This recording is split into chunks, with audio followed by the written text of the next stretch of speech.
Hi అండి. ఇదైతే బొట్టు పెట్టిన వీడియో. ఇంక పెళ్ళికొడుకు వాళ్ళ తరపు నుంచి పేరెంటాలు వచ్చి బొట్టు పెడతారని చెప్పాను కదా! అదే ప్రధానము. మాకైతే బొట్టు అంటారు. కొన్ని సైడ్ నిశ్చితార్థం అంటారు. ఇంక ఇదే నిశ్చితార్థము, ప్రధానము అన్నీను. ఇంక పెళ్ళికొడుకు వాళ్ళ తరపు నుంచి 5గురు పేరెంటాళ్ళైతే వచ్చారు. ఇంక వాళ్ళైతే పసుపు రాసి మాదిరికి బొట్టయితే పెట్టారు. పాతుకు ఎనిమిదికి బొట్టు పెట్టడం అంటే బొట్టు పెట్టేశారు. చీర కట్టే టైం ఉండదనేసి ముందే చీర అయితే ఒంటి పైన వేశారు.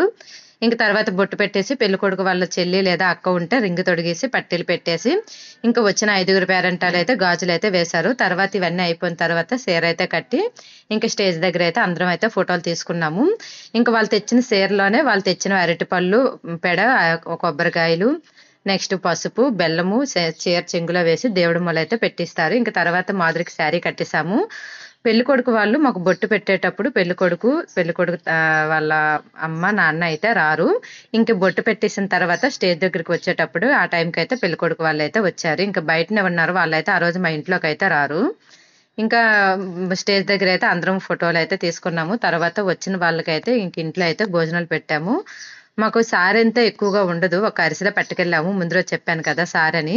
ఇంక ఈ రోజైతే వచ్చిన వాళ్ళైతే 47 మందో 50 మందో పంపించారు భోజనాలకి. వాళ్ళకైతే 1 కేజీ స్వీట్ బాక్స్ అయితే పెట్టాము అందరికును. 47 మందికి కేజీ స్వీట్ బాక్స్.